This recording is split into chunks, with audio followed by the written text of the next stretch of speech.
Let's start off with Tiffany. So I made a tweet about Tiffany. So if you don't know, on SmackDown this past Friday, we got a brand new beautiful belt that they introduced, okay, to the world. Basically just the women's version of the men's US title. It looks great. I mean, can't complain about that. This is a nice looking belt, of course. Looks great. This is what we expected to see. So it was spoiled on Twitter by Russell Votes. They spoiled it. They are introducing a new title for the women, mid-card belt. We've been discussing this for years and we're finally getting it. All right. This is going to be, as Michael Cole described it, women from Raw and SmackDown can both challenge for this belt. So I thought we were going to get two belts, one for Raw, one for SmackDown. Don't think that is the case. So I'm not going to complain right now. Okay. Let's wait and see. Let's not complain about it. Okay. They gave us a belt. Okay. So let's take it for now, see how it goes. And we can complain about not having another one later on. Okay. I'm just going to take the win.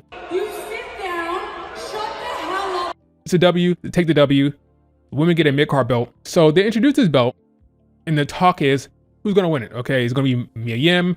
Is it going to be Chelsea Green? A lot of Chelsea Green fans out there, they want to see her with the belt. Different options, Dakota Kai, whatever. It's possible that they're introducing this belt for the sake of Tiffany Stratton. I have a gut feeling that the Women's United States Championship belt is being introduced so Tiffany Stratton can cash in on it. Something along the lines of, you know, maybe you have a match between, I'll make something up, Mia Yim and Chelsea Green, whatever. Two women are in the match, one-on-one for the title. Tiffany cashes in during the match, becomes a triple threat, and she wins it. Now, our new reigning champion in the mid-card is Tiffany Stratton. I had a feeling that might happen. I tweeted it out, and the IWC went crazy, and they had a fit. But, oh, this is stupid. What are you doing? What are you talking about? Yada, yada, yada, right? Let me bring up some of these responses. Got this, no, hell no, this is stupid. That would be bad. That would be dumb, though. Why they invested so much in this Nia Jax Tiffany storyline. We'll talk about that as well. How much they invested in it. We'll talk about that. That would be unfortunate. Terrible idea. Your gut is way off. You know, dumb as fuck. Yada, yada, okay? So fans are not enjoying that thought process. So I asked myself, why did my mind go there? Why did my mind go to Tiffany cashing in on the mid card? I think the issue I'm having with Tiffany right now, I cannot picture her being world champion heading into Mania. So my mind went to, if she cashes in before Mania, they would have her fail, or maybe this new belt they brought in, she could cash in on that, right? I'm having a hard time imagining, because Liv Morgan, she's going to be champion, okay? Heading into Mania, that is clear to me. So you have a situation where Liv is a blonde, heel champion who cheats, right? Are we going to have a young blonde champion that cheats heading into Mania? Does that track for you to have Liv Morgan, Tiffany Stratton, your two champions, doing all the interviews and doing all the media? Does that track? Is it possible? Sure. But for me, I'm having a hard time envisioning that to be the case, that these are our two champions heading into Mania. It could happen, but for some reason, my mind is not computing it. So my mind went to, wait, if she doesn't have the title, the world title, what could she have? Okay, mid-card. So I guess that's where my head went and my gut followed. Okay, but I acknowledge that it's reasonable to believe that Tiffany will cash in on Nia Jax. That's reasonable. But I'm having a hard time envisioning these two people at the same time heading into Mania. Liv Morgan, Tiffany. I just can't picture it. It could happen though. Regardless of that, I think it'd be better for Tiffany in general to cash in after Mania. Why? Well, Tiffany, if she cashes in before Mania, within the next 2 months, before Rumble, what happens? She'll have like a 3-month reign. She'll run away from Nia Jax a little bit. She'll have a defense against Naomi or Bayley, whatever. She'll cheat. And then she'll lose the belt to Bayley, Charlotte Flair, whatever. You know, whatever they decide to do. Not retaining. I don't see that.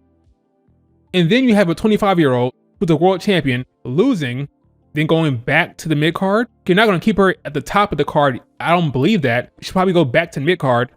So I'm like, okay, I equate Tiffany Stratton. I've talked about this before.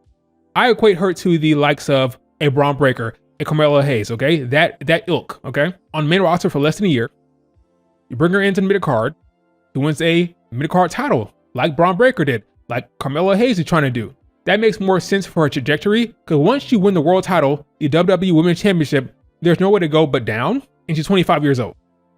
Well, okay, she could win the belt for a few months, that's fine. She could then lose it to Charlotte or Jade Cargill or whatever, but I don't see her winning at Mania. You have Liv Morgan already as well, two blonde heels, okay, let's just call it like we see it, who are cheating. Does it track for you? That's all I'm asking. Does it track? If it doesn't, then maybe it'd be better off for her to cash in after Mania, okay? After Mania, once WrestleMania season has settled down, then she cashes in, then she can have more of a weighty, more compelling storyline, rather than this transitional championship thing I feel like she would have. That's just me. What say you? Am I wrong?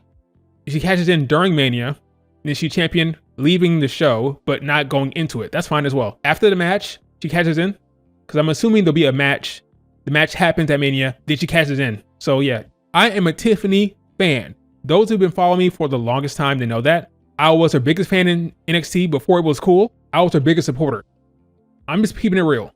From what we've seen on the main roster, from a promo perspective, from a character's perspective, they need to give her more, I think, before she could be the world champion of the roster, I think, okay? Not her, it's more about the booking. I don't think she's ready from a character standpoint yet. The talent will be fine. She'll be fine. She's a good worker. She can wrestle her ass off. She's fine. From what they've set up from a character's perspective, I think we need a little bit more before she's champion. That's just me, okay? But so this whole like, oh, he's hating on Tiffany is just ridiculous. I've always been a fan of hers. In fact, for crying out loud, who's that up here? I see Bianca. I see Cody Rhodes. I see Rhea, Roman, and who's that? Tiffany? I made that damn banner before she was on the main roster, okay? That's when I made this banner at the top of the screen. So yes, I'm a Tiffany fan. I always have been. I'm just keeping it real, all right? I don't think the character should be placed at the top of the card just yet. That's all I'm saying.